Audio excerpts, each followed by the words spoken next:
হুসাইন আল answer নামে নবীর একজন সাহাবী, তিনি রাসূল সাল্লাল্লাহু আলাইহি সাল্লামের কাছে গেলেন, গিয়ে বললেন, ইয়া রাসূলুল্লাহ,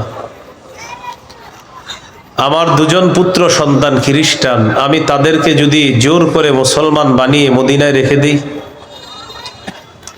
বাবা মুসলমান, সন্তান খ্রিস্টান। রাসূলুল্লাহ সাল্লাল্লাহু আলাইহি সাল্লামকে বললেন, আমি আমার দুই পুত্রকে যদি জোর করে মুসলমান বানিয়ে রেখে দেই, তখন আল্লাহ তাআলা সূরা বাকারার 256 নম্বর আয়াত নাজিল করলেন, লা ইকরাহা ফিদ্দীন। ইসলাম গ্রহণ করার ক্ষেত্রে জোর করা যাবে না। কদ তাবায়্যানার রুশদু মিনাল গাই। হেদায়েত স্পষ্ট হয়ে গিয়েছে গুমরাহি থেকে, বদভ্রষ্টতা থেকে। কোনটা হেদায়েত, কোনটা গুমরাহি, এটা মানুষের কাছে স্পষ্ট। এই কথা আল্লাহ কেন বললেন? হেদায়েত মানুষের সামনে এখন স্পষ্ট, এখন যদি মানুষ গ্রহণ না করে, এটা তার হতভাগা হওয়ার লক্ষণ।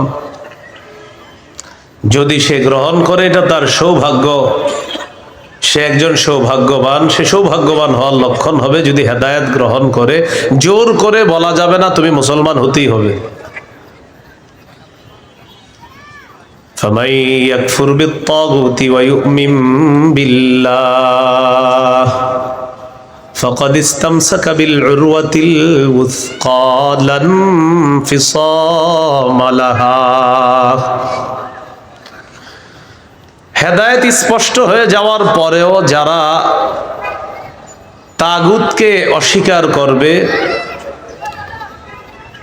আল্লাহকে যারা বিশ্বাস করবে, হেদায়েত আর গোমরাহি দুইটা স্পষ্ট হয়ে যাওয়ার পর যারা তাগুতকে অস্বীকার করবে তথা পথভ্রষ্টতাকে বর্জন করবে, ওয়ায়ুমিন বিল্লাহ, আর যারা আল্লাহকে বিশ্বাস করবে, ফাকাদ ইসতামসাকা বিল উরওয়াতিল উসকা,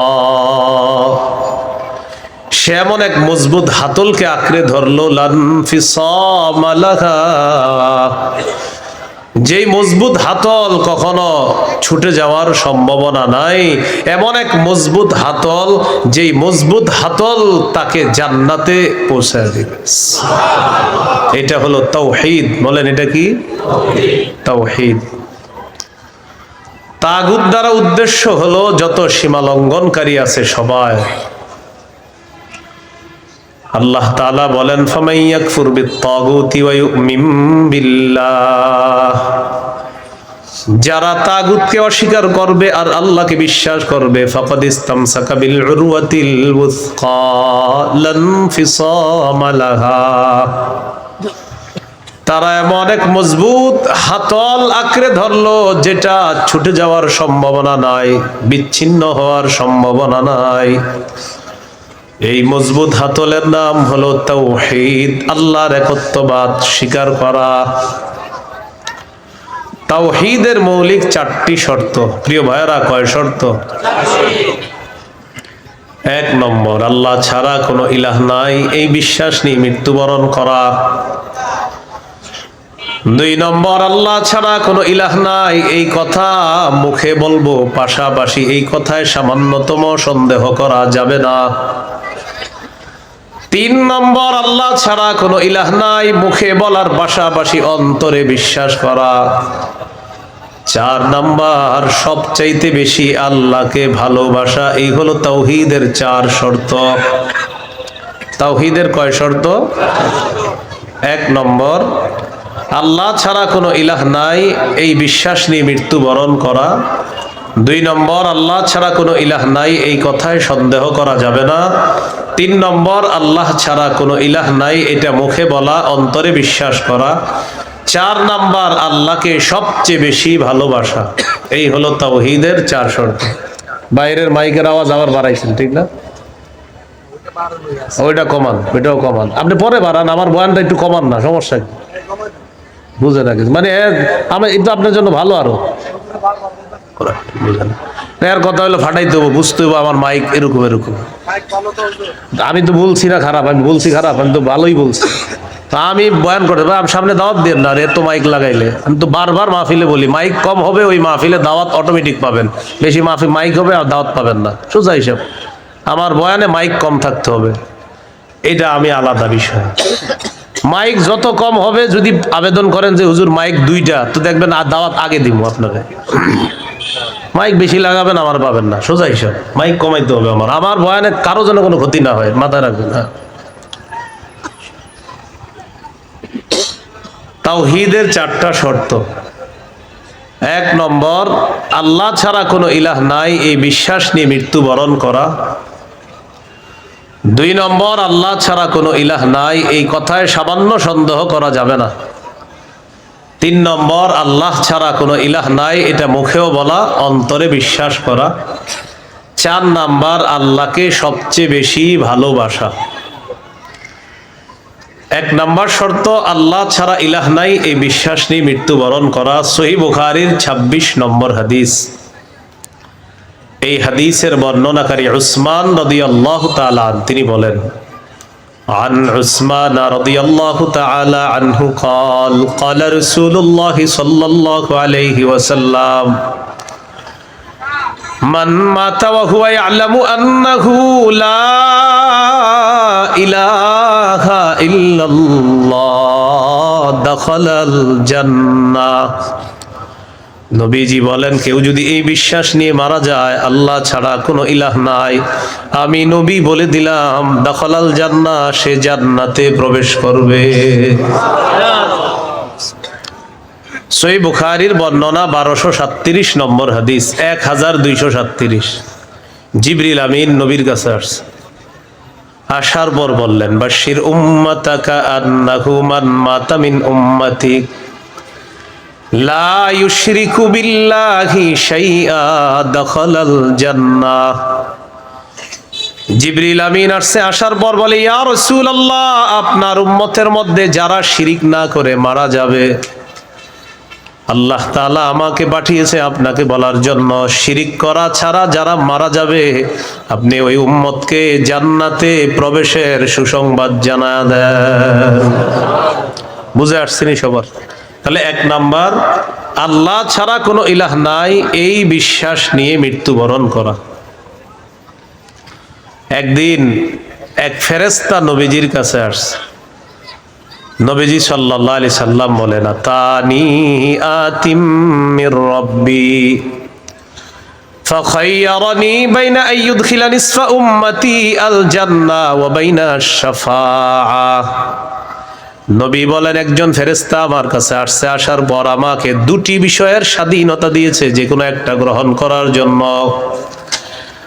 ফেরেশতা আমাকে বলল, হাবিব, আপনি যদি চান আপনার অর্ধেক উম্মত আপনি জান্নাতে নিতে পারবেন, আর যদি চান আপনি সুপারিশ করতে পারবেন, তবে 2টি গ্রহণ করা আপনার জন্য। এই সুযোগ আপনি পাবেন না, যে কোনো একটি গ্রহণ করতে হবে। হয়তো অর্ধেক উম্মত জান্নাতে নিবেন, না হয় আপনি সুপারিশ গ্রহণ করবেন। আমাদের নবী বলেন, ইখতারতুশ শাফাআ, আমি সুপারিশ করাটাই আল্লাহর থেকে গ্রহণ করে নিলাম। বলেন তবে, বলেন সবাই বলেন তবে। এই সুপারিশ শুধু তারাই পাবে যারা শিরিক করবে না। নবীজি বলেন, ওয়াহিয়া লিমান লা ইউশরিকু বিল্লাহি শাইআ, আমার সুপারিশ শুধু তারাই পাবে যারা আল্লাহর সাথে শিরিক করবে না, তারাই শুধু আমার সুপারিশ পাবে, অন্যরা কিন্তু আমার সুপারিশ পাবে না। সহিহ বুখারীর বর্ণনা 99 নম্বর হাদিসে আল্লাহর নবীর সাহাবী আবু হুরায়রা রাদিয়াল্লাহু তাআলা আন নবীকে প্রশ্ন করলেন, মান আসআদুন নাসি বিশাফাআতিকা ইয়াউমাল কিয়ামাতি ইয়া রাসূলুল্লাহ। হুজুর, কিয়ামতের ময়দানে আপনার সুপারিশের মাধ্যমে কোন ব্যক্তি সবচেয়ে সৌভাগ্যবান হবে আমাকে একটু বলেন।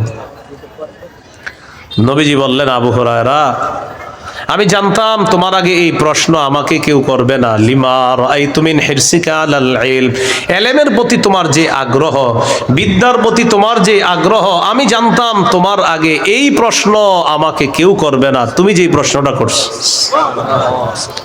তো যেহেতু তুমি প্রশ্নটা করেই ফেলছো, উত্তরটা নাও।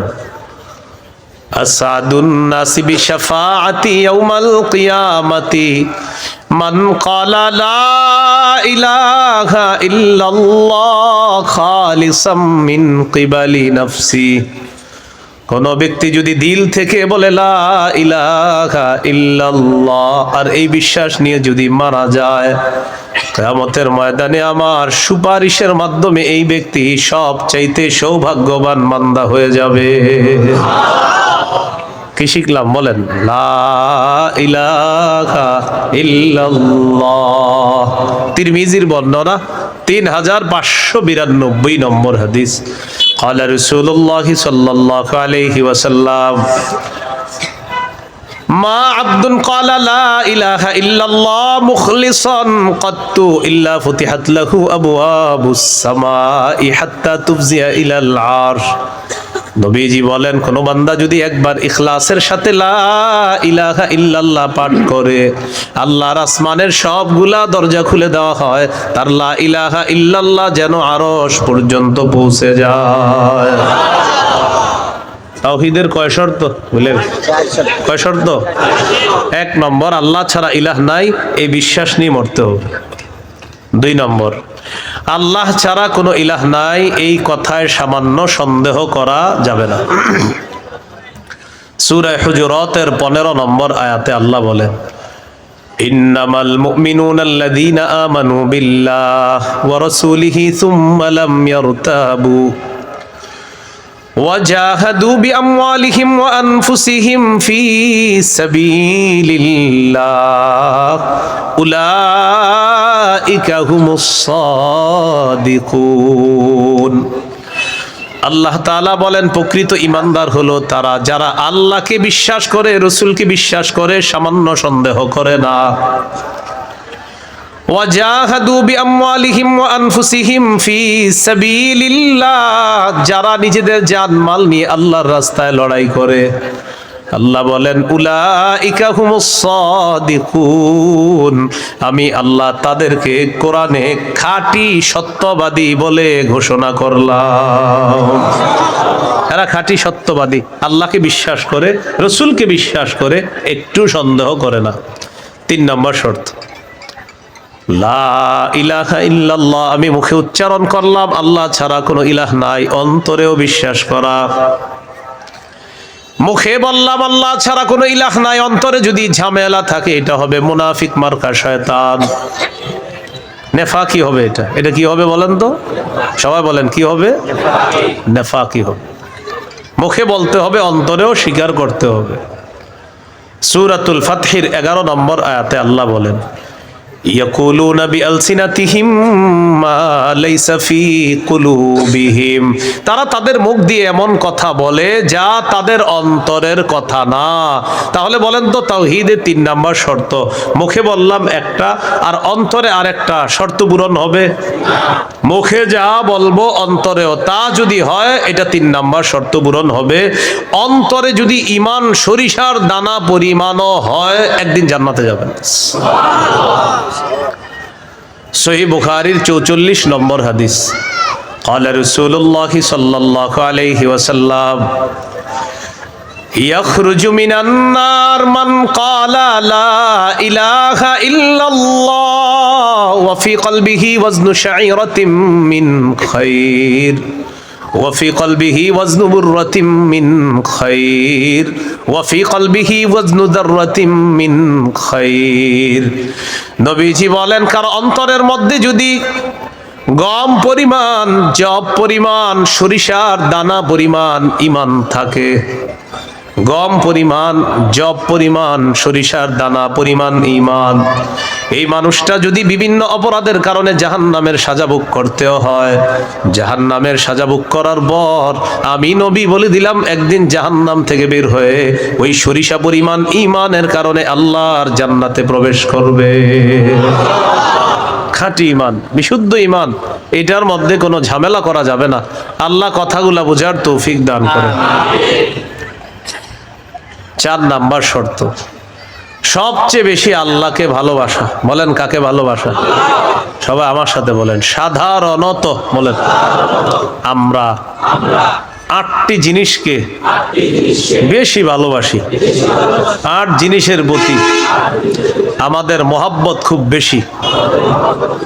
এই 8 জিনিসের চাইতেও আল্লাহকে, রসুলকে বেশি ভালোবাসতে হবে। কয় জিনিসের প্রতি টান আছে বেশি? 8 জিনিসের কথা আল্লাহ বলছে সূরা তাওবা 24 নম্বর আয়াত। আমি প্রথম আয়াতটা পড়ি, এরপর অনুবাদ করব, আমরা সবাই গণব। আল্লাহ তাআলা বলেন, কুল ইন কানা আবাউকুম ওয়া আবনাউকুম ওয়া ইখওয়ানুকুম ওয়া আজওয়াজুকুম ওয়া আশীরাতুকুম ওয়া আমওয়ালুন ইকতারাফতুমুহা ওয়া তিজারাতুন তাখশাউনা কাসাদাহা ওয়া মাসাকিনু তারদাউনাহা আহাব্বা ইলাইকুম মিনাল্লাহি ওয়া রাসূলিহি ওয়া জিহাদিন ফি সাবিলিহি ফাতারাব্বাসু হাত্তা ইয়াতিয়াল্লাহু বিআমরি। কত?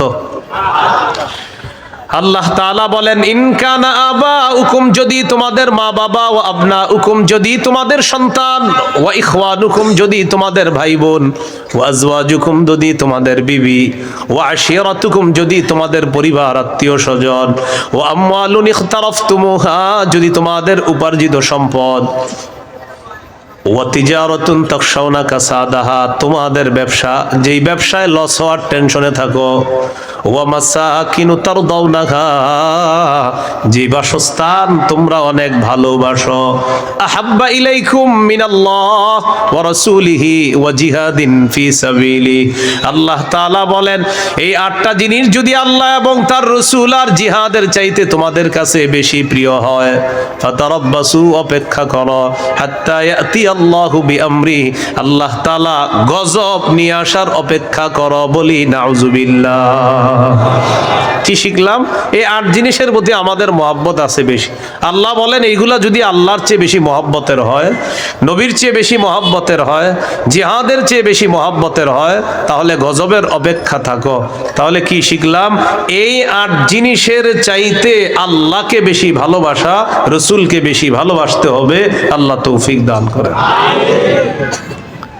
এখানে কয় জিনিসের ভালোবাসার কথা হলো? 8 জিনিসের ভালোবাসার কথা।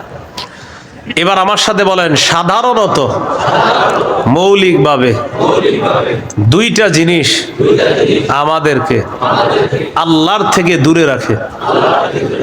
1 সম্পদ, 2 সন্তান। এই 2টা মৌলিকভাবে আমাদেরকে খালি আল্লাহর থেকে গাফেল করে দেয়। সূরা মুনাফিকুনের 9 নম্বর আয়াতে আল্লাহ বলেন, ইয়া আইয়ুহাল্লাযীনা আমানু লা তুলহিকুম আমওয়ালুকুম ওয়ালা আওলাদুকুম আন যিকরিল্লাহ। আল্লাহ তাআলা বলেন, হে ঈমানদারগণ, লা তুলহিকুম আমওয়ালুকুম ওয়ালা আওলাদুকুম, তোমাদের সম্পদ, তোমাদের সন্তান তোমাদেরকে যেন গাফেল করে না দেয়, আন যিকরিল্লাহ, আল্লাহর স্মরণ থেকে যেন গাফেল করে না দেয়।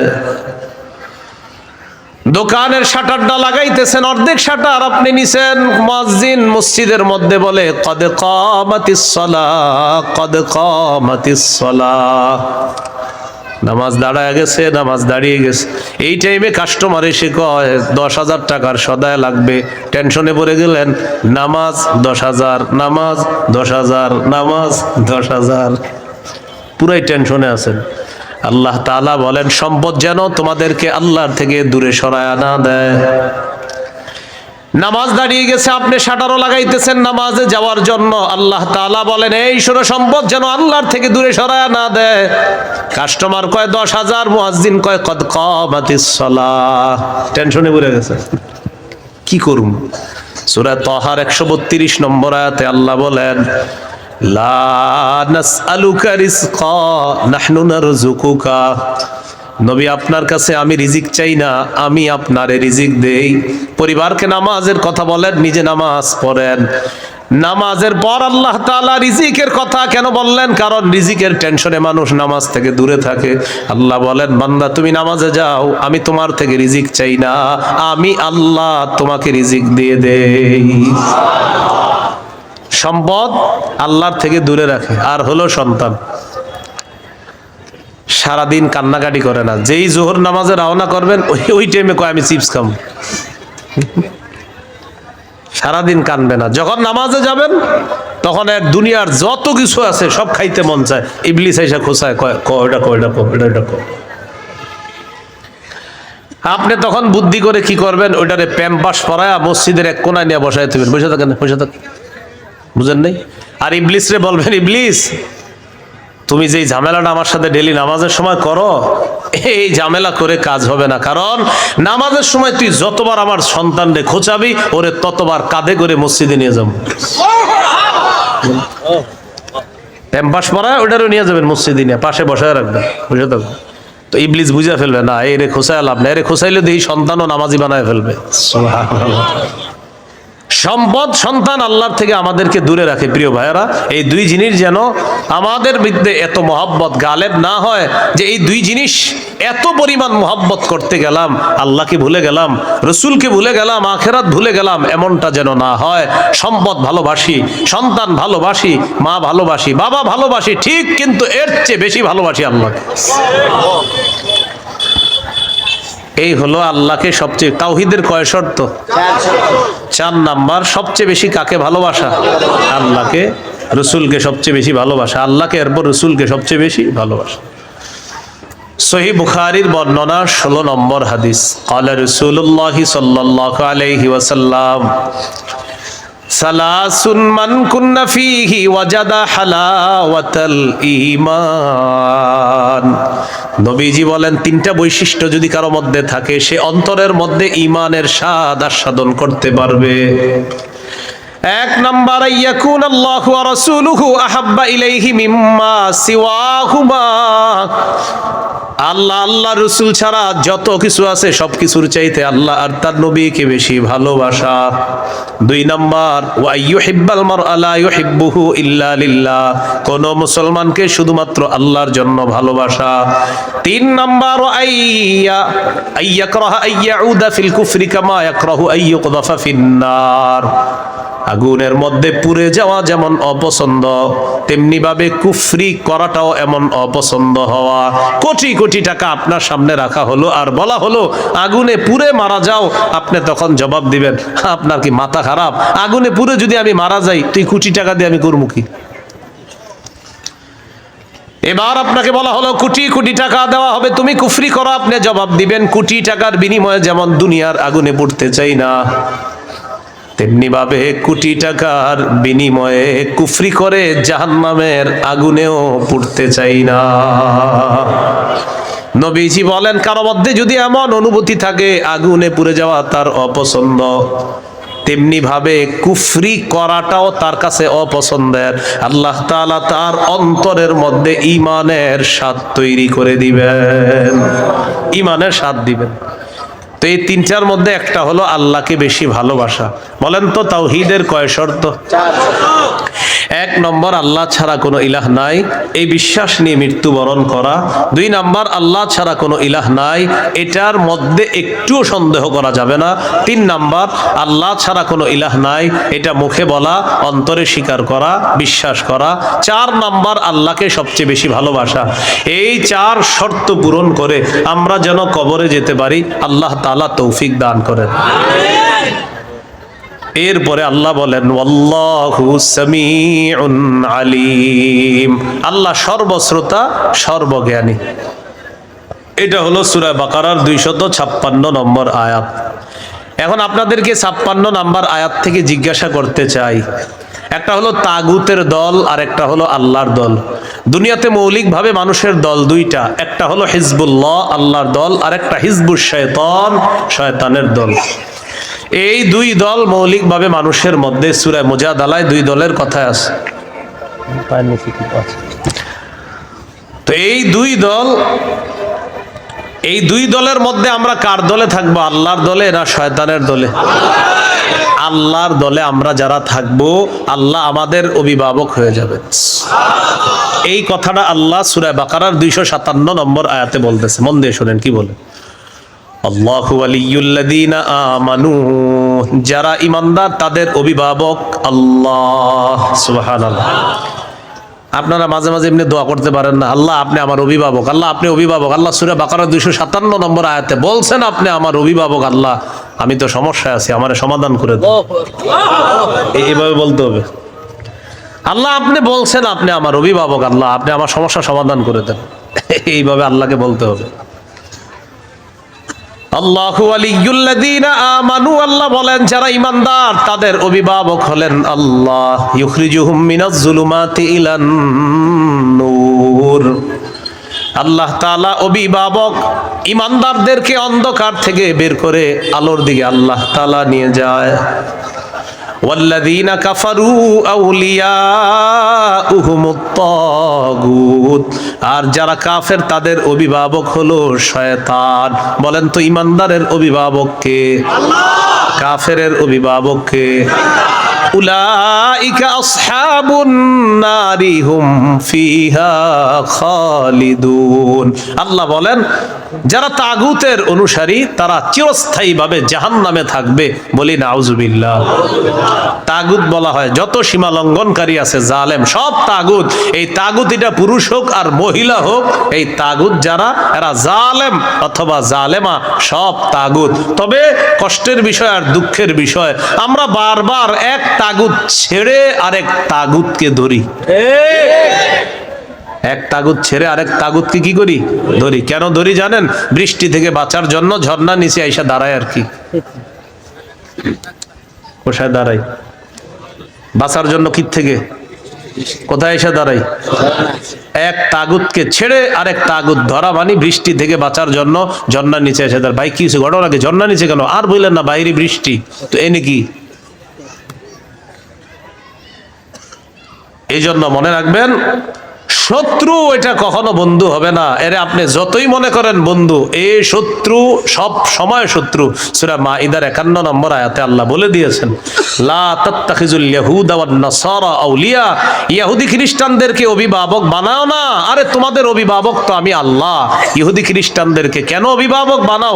আফগানিস্তান আল্লাহরই অভিভাবক মানছে, আল্লাহ সফলতা দান করছে। কারা? বলে না কারা? 3 বছর আগে কেউ গনে না, এখন আফগানিস্তান কাউরে গনে না। 3 বছর আগে কেউ গনতে চায় নাই যে না এদের কি সমর্থন দেব। এখন আফগানিস্তান বলে কি টাইম নেই, টাইম নেই। আফগানিস্তানে বিরোধিতা যারা করছিল এরা এখন এর কাছে আসতে চায় যে প্রিয় আফগানিস্তান কেমন আছো? আফগানিস্তান কয় ভালো আছে কিন্তু টাইম নেই। সব ঠিক আছে তো টাইম নেই। কেন?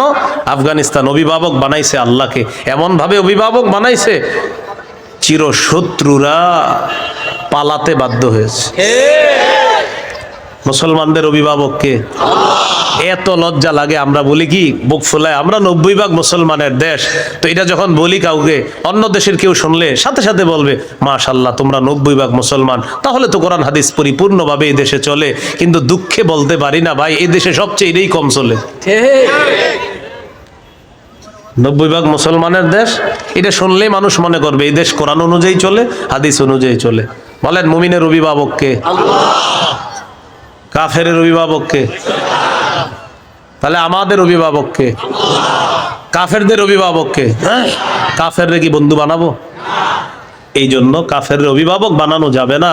এদেরকে যতবার অভিভাবক বানাবেন এরা এক তাগুতকে সরাবে আর এক তাগুতকে বসাবে। তাগুতের পালা বদল হবে, আমাদের ভাগ্য বদল হবে না। মনে রাখবেন কথাটা। বুঝে ঠিক কইতেছেন নি? আচ্ছা, এবার আল্লাহ তাআলা কি বলে দেখেন। সূরা বাকারার 257 নম্বর আয়াত গেল, 258 নম্বর আয়াতে আল্লাহ তাআলা এবার আমাদের আকীদা বিশুদ্ধ করবে। কি বিশুদ্ধ করবে? বলেন তো দুনিয়াতে আমাদের অভিভাবক কে? বেঁচে আছি কে বাঁচিয়ে রাখছেন? মৃত্যু দিবেন কে? মৃত্যুর পর জীবিত করবেন কে? এই আকীদাটা এখন আল্লাহ তাআলা সংশোধন করবে যে শোনো, আমি তোমাদেরকে বাঁচিয়ে রাখছি, মৃত্যুর পর আমি জিন্দা করব, কিন্তু এখানে কোনো সন্দেহ করবা না। এই আকীদা 258, 259, 260 এই 3 আয়াতের মধ্যে আল্লাহ আমাদেরকে আকীদা দিয়ে দিবেন, দুনিয়াতে যেমন তোমাদেরকে রাখছি আমি, আখিরাতেও তোমাদেরকে আবার পুনরুত্থান করব, এই ক্ষমতাও আমি আল্লাহ। সূরা বাকারা 258, 259, 260 দেখেন কি বলে।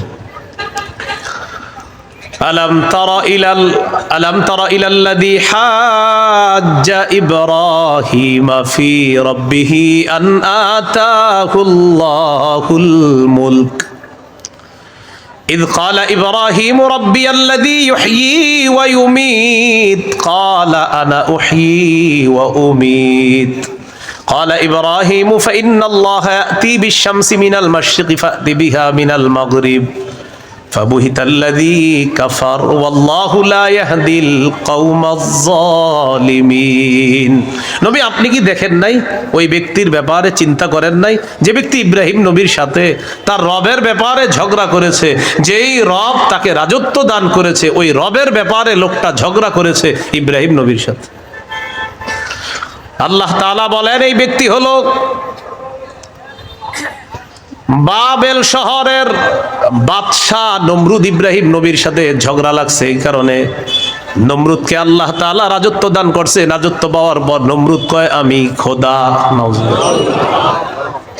ইব্রাহিম নবী বললেন আমার রব রব্বি আল্লাযী ইহয়ী ওয়া ইউমীত, আমার রব হলেন তিনি যিনি জীবন দেয়, যিনি মৃত্যু দান করেন। নমরুদ পাল্টা জবাব দিয়ে বলে ক্বালা আনা উহয়ী ওয়া উমীত, আমিও তো জীবন দেই আমিও তো মৃত্যু দেই। নাউজুবিল্লাহ। ইব্রাহিম নবী বললেন রব তিনি যিনি জীবন দেয় মৃত্যু দেয়। নমরুদ কথা আমিও তো জীবন দেই মৃত্যু দিই। তো ইব্রাহিম নবী তাহলে কি করতে হবে? আমারও রব মানো, কারণ আমিও জীবন দিই মৃত্যু দিই। ইব্রাহিম নবী বললেন কিভাবে? জেলখানা থেকে দুইজন আসামি ধরে আনছে, একজনকে মেরে ফেলছে আর একজনকে ছেড়ে দিছে। মারার পর বলে এই যে দেখো আমি মৃত্যু দিলাম, ছেড়ে দেওয়ার পর বলে এই যে দেখো আমি জীবন দিলাম। কি ইন্টারন্যাশনাল পদ্ধতির জীবন মৃত্যু! হ্যাঁ, দুইজনকে ধরে আনছে, একটাকে হত্যা করছে আর একটাকে ছেড়ে দিছে। হত্যা করার পর বলে দেখো জীবন দিলাম, মৃত্যু দিলাম, জীবন দিলাম কিভাবে? আর একটাকে ছেড়ে দিছে। এটা ছেড়ে দেওয়ার পর বলতেছে আমি তাকে জীবন দিলাম। আপনারা বলেন এটা কি জীবন মৃত্যু? ইব্রাহিম নবী চিন্তা করলেন এরে এমন এক কথা বলে আটকাইতে হবে যেই কথার পরে আর ঝগড়া করবে না। قال إبراهيم فإن الله يأتي بالشمس من المشرق فأت بها من المغرب। ইব্রাহিম নবী বললেন আমার রব আল্লাহ প্রতিদিন সূর্য পূর্ব দিক থেকে উঠায়, তুমি পশ্চিম দিক থেকে উঠায় দাও। তুমিও তো রব তোমার দাবি অনুযায়ী। নাউজুবিল্লাহ। ফাবুহিতাল্লাযী কাফার, আল্লাহ তাআলা বলেন যে ঝগড়া করছে নমরুদ কাফের, ধরাশয়ী হয়ে গেল, ঝগড়ায় হেরে গেল। মুফাসসিরিনে কেরাম বলেন নমরুদ পাল্টা বলতে পারতো ইব্রাহিম আমি সূর্য পশ্চিম দিক থেকে উঠাতে পারবো না, তোমার রব আল্লাহ প্রতিদিন পূর্ব দিক থেকে সূর্য উঠায়, আমি তো পারবো না। তুমি তোমার রব আল্লাহকে বলো সূর্যটা যেন পশ্চিম দিক থেকে উঠায় দেখা দেয়। মুফাসসিরিনে কেরাম বলেন নমরুদ বুঝে শুনেই পাল্টা চ্যালেঞ্জ দেয় নাই। কেন দেয় নাই? নমরুদ কিন্তু চ্যালেঞ্জ দিতে পারতো পাল্টা, ইব্রাহিম তুমি আমারে বললা আমি যেন সূর্য পশ্চিম দিক থেকে উঠাই, তোমার রব যেহেতু পূর্ব দিক থেকে উঠায়, তো পাল্টা প্রশ্ন করতে পারতো নমরুদ ইব্রাহিম আমি তো পারলাম না, তোমার রব আল্লাহকে বলো আল্লাহ যেন সূর্যটা পশ্চিম দিক থেকে উঠায় দেখায়। মুফাসসিরিনে কেরাম বলে নমরুদ এটা বুঝে শুনেই পাল্টা প্রশ্ন করে নাই, কারণ নমরুদ জানে এই প্রশ্ন করলে ইব্রাহিম চ্যালেঞ্জ গ্রহণ করবে, আল্লাহকে বলবে আল্লাহ সাথে সাথে সূর্য পশ্চিম দিক থেকে উঠায় দেখায় দিবে।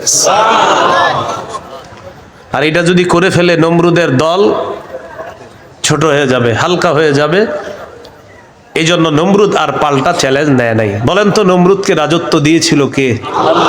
দেওয়ার পর বলে আমি খোদা। কি বলে? আমি খোদা।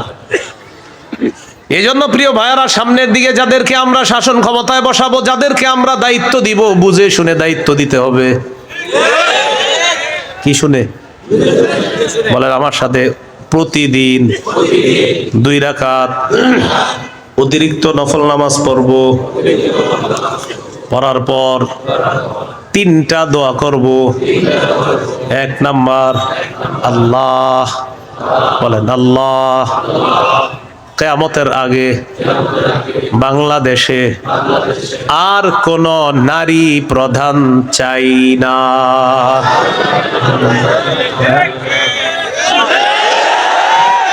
কি প্রধান চাই না? সবাই জোরে বলেন কেন? আরো জোরে বলেন, আরো জোরে, আরো জোরে। قال رسول الله صلى الله عليه وسلم লা ইউফলিহা কওমুন ওয়াল্লাউ আমরাহুম ইমরাআতান, নবীজি বলেন ওই জাতি কিছুতেই কখনোই সফল হবে না যেই জাতি তাদের নেতৃত্বে কোন নারীকে বসায় দেয়। আপনি বুঝেন আর না বুঝেন, আমার নবীর কথা সঠিক।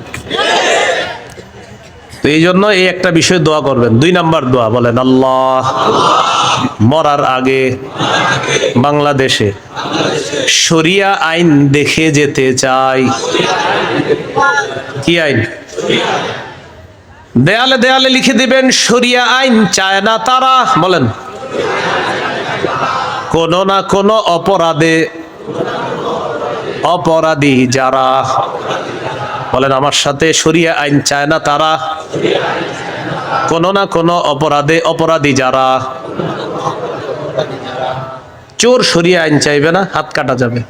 ধর্ষক শরিয়া আইন চাইবে না, তাকে পাথর মেরে হত্যা করা হবে, তার উপর ইসলামের শাস্তি প্রয়োগ করা হবে। এই জন্য ধর্ষক চাইবে না, চোর চাইবে না।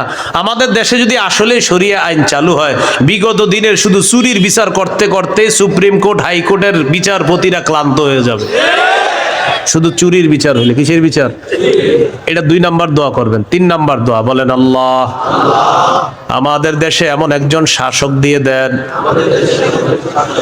যেই শাসক মৌলিক 4টি কাজ করবে। 1 নাম্বার নামাজ কায়েম করবে, 2 নাম্বার যাকাত প্রতিষ্ঠিত করবে, 3 নাম্বার সৎ কাজের আদেশ করবে, 4 নাম্বার অসৎ কাজের নিষেধ করবে। সবাই বলেন দলিল, বলেন দলিল। সূরা হজ 41 নম্বর আয়াত। কোন সূরা? কত নম্বর আয়াত? এই আয়াতে আল্লাহ বলেন, আল্লাযীনা ইম্মাক্কান্নাহুম ফিল আরদি আকামুস সালাহ ওয়া আতাউয যাকাতা ওয়া আমারু বিল মারুফি ওয়া নাহাউ আনিল মুনকার। আল্লাহ তাআলা বলেন, আমি যাদেরকে দুনিয়ার শাসন ক্ষমতায় বসাই তাদের মৌলিক কাজ হবে 4টা। 1 নাম্বার আকামুস সালাহ, তারা রাষ্ট্রীয়ভাবে নামাজ কায়েম করতে হবে। রাষ্ট্রের প্রত্যেকটা নাগরিক যেন নামাজ পড়ে, এই দায়িত্ব পালন করতে হবে। 2 নাম্বার ওয়া আতাউয যাকাত, যাকাতের বিধান রাষ্ট্রীয়ভাবে চালু করতে হবে। আমাদের দেশে যদি রাষ্ট্রীয়ভাবে যাকাতের বিধান চালু হয়ে যায়, আর সব ধনীরা যদি 1 বছর যাকাত আদায় করে, কয় বছর? ওই বছর সুদ বলবে, যাকাত তুমি ভালো থেকো, আমি সুদ বিদায় নেই। কয় বছর?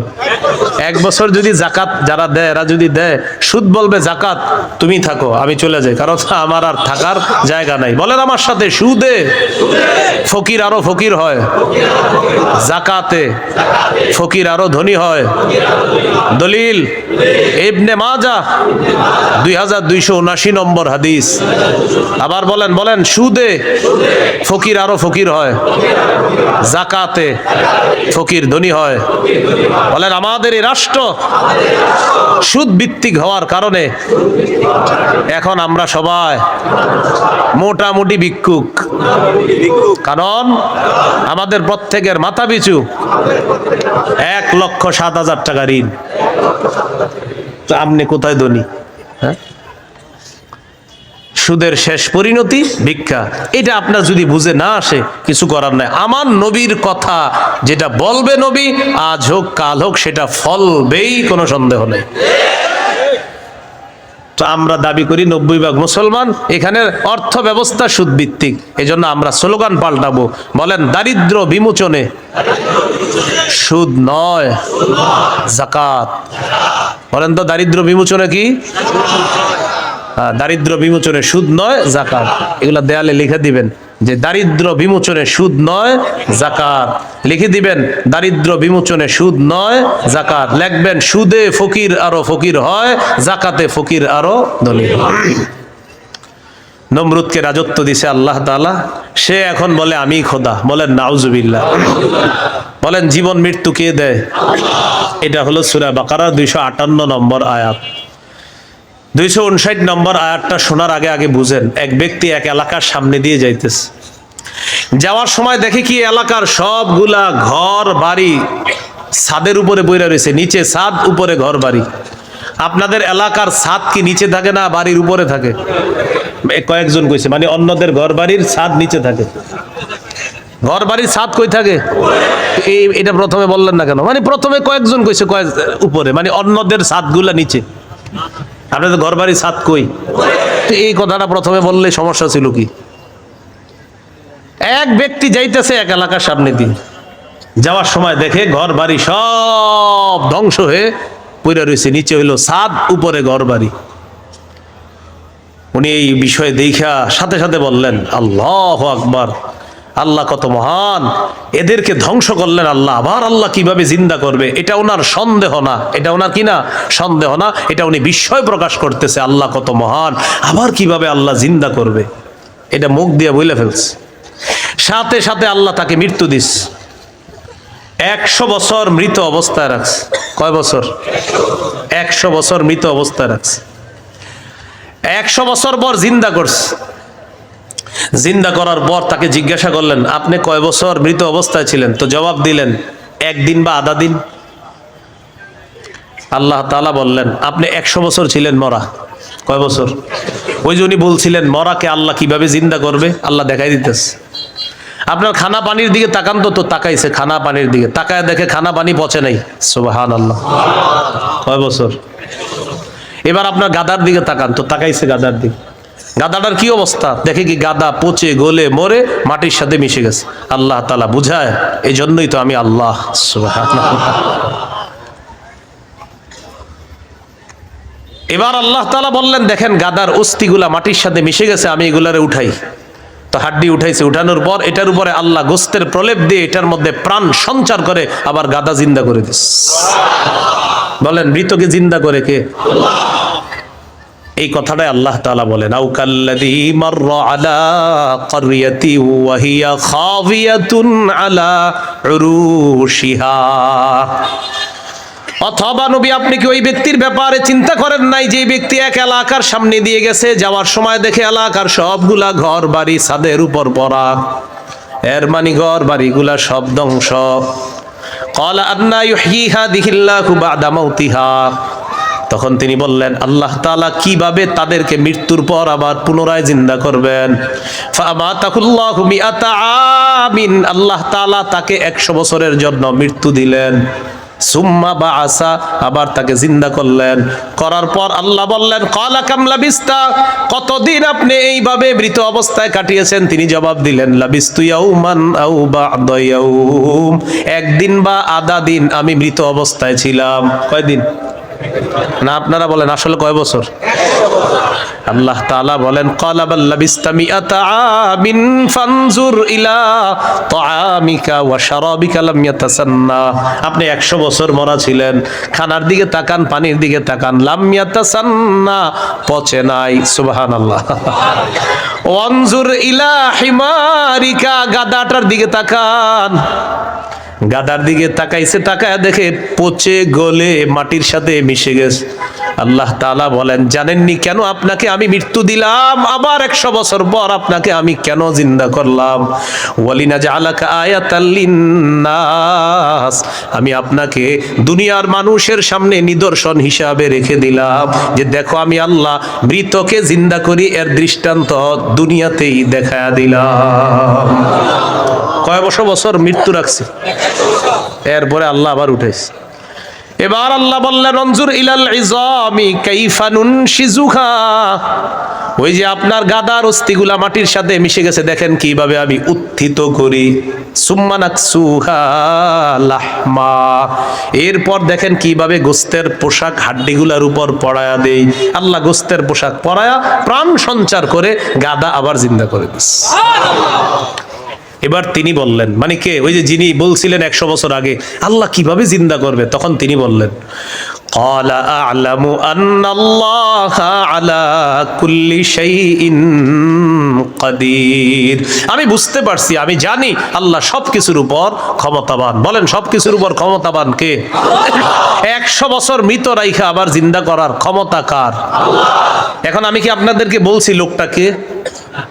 এই লোকটাকে বলছি? বলি নাই। এলাকা কোনটা এটাও বলছি? বলি নাই। কোরআনে এলাকার নামও আসে নাই, ওই ব্যক্তির নামও আসে নাই।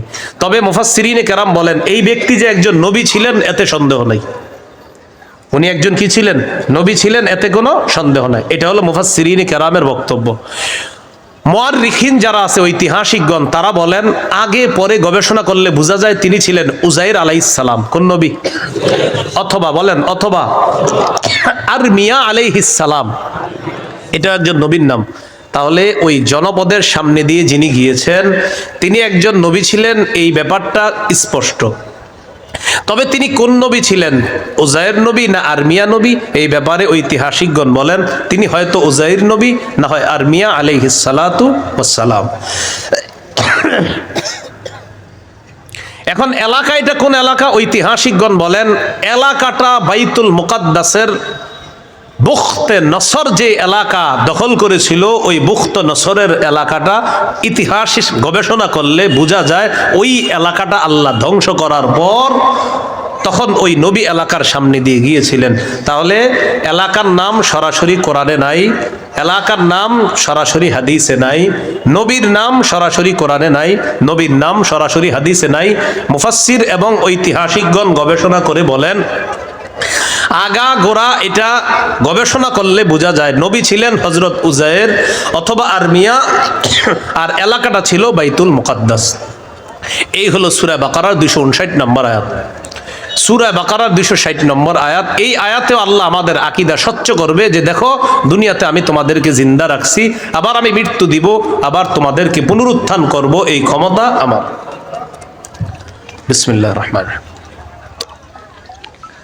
আল্লাহুম্মা লাকাল হামদু ওয়া লাকাশ শুকর। সূরা বাকারা 260 নম্বর আয়াত, আল্লাহ বলেন وَإِذْ قَالَ إِبْرَاهِيمُ رَبِّ أَرِنِي كَيْفَ تُحْيِي الْمَوْتَى قَالَ أَوَلَمْ تُؤْمِنْ قَالَ بَلَى وَلَكِنْ لِيَطْمَئِنَّ قَلْبِي قَالَ فَخُذْ أَرْبَعَةً مِنَ الطَّيْرِ فَصُرْهُنَّ إِلَيْكَ ثُمَّ اجْعَلْ عَلَى كُلِّ جَبَلٍ مِّنْهُنَّ جُزْءًا ثُمَّ ادْعُهُنَّ يَأْتِينَكَ سَعْيًا وَاعْلَمْ أَنَّ اللَّهَ عَزِيزٌ حَكِيمٌ। স্মরণ করুন ওই সময়কে যখন ইব্রাহিম নবী বললেন রব্বি আরিনি কাইফা তুহিল মাউতা, আল্লাহ আপনি আমাকে দেখান আপনি কিভাবে মৃতকে জিন্দা করেন। আল্লাহ তাআলা বললেন ক্বালা আওয়ালাম তুমিন, ইব্রাহিম আপনি কি বিশ্বাস করেন না? ইব্রাহিম নবী জবাব দিলেন ক্বালা বালা ওয়ালাকিন লিয়াতমাইন্না কলবি, আল্লাহ অবশ্যই বিশ্বাস করি, তবে আমার অন্তরের প্রশান্তির জন্য আমি জানতে চাই আল্লাহ আপনি কিভাবে মৃতকে জিন্দা করেন। ভাই 259 আর 260 নম্বর আয়াতে একটা বিষয় কিন্তু মনে রাখেন, আমি আবার বারবার বলতেছি কথাটা। 259 নম্বর আয়াতে ওই যে নবী বললেন আল্লাহ কিভাবে মৃতদেরকে জিন্দা করবেন, এটা কিন্তু নবীর সন্দেহ না। আবার বলছি এটা কি না? সন্দেহ না, বলেন বিস্ময়, কি উনি আশ্চর্য হচ্ছেন।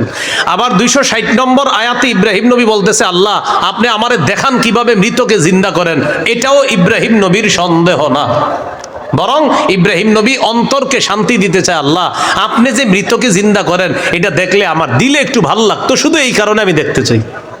তাহলে বিষয়টা কি সন্দেহ? নাউজুবিল্লাহ, কোন নবী সন্দেহ করতে পারে না।